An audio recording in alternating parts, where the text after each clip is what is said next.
Apple's iPad Air successor is reportedly no longer an iPad Air. Microsoft begins to throw the towel on porting Android applications to Windows 10 Mobile, and HTC makes a ton of promises over what to expect for the One M10.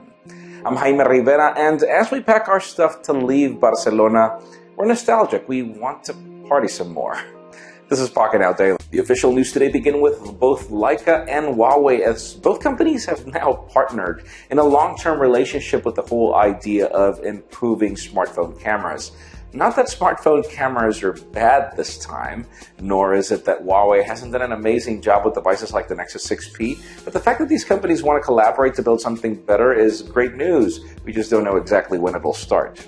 Other official news come from Microsoft, as the company has not necessarily said it out loud, but they've pretty much killed Project Astoria. And for those of you that don't know what that is, that's the whole concept of porting Android applications to Windows 10 Mobile. Right now, the only option you'll have is porting iOS applications, because according to them, they wanted to avoid confusion, as if all Android applications are available on iOS.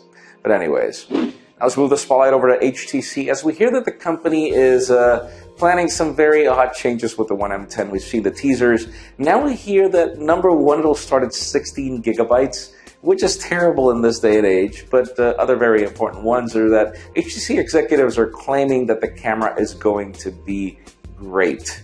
And they've said that for the longest of time, so we want to see it happen this time. Now, some very interesting developments from analysts are claiming that the iPhone 5 SE is not necessarily going to help Apple. Apple has a tremendous backlog of supplies in orders, because it seems that obviously their current iPhones haven't really sold as much as the company wants to, and apparently the whole project of bringing a smaller iPhone is to fix that. But analysts don't think that it will happen. It's very hard to predict. It'll all depend on what design comes, what Apple does to promote it, and we've known that Cupertino doesn't always win. And finally, the very interesting news today has to do again with Apple, but this time with its iPad lineup. We've been dubbing it the iPad Air 3 ever since we've started hearing about the rumors, but it seems that that's not going to be the name. Apparently, this device will not only look like the iPad Pro, but also shave the Air name. And we've seen Apple kind of doing that. We saw the new MacBook, which is lighter than the MacBook Air, sorry.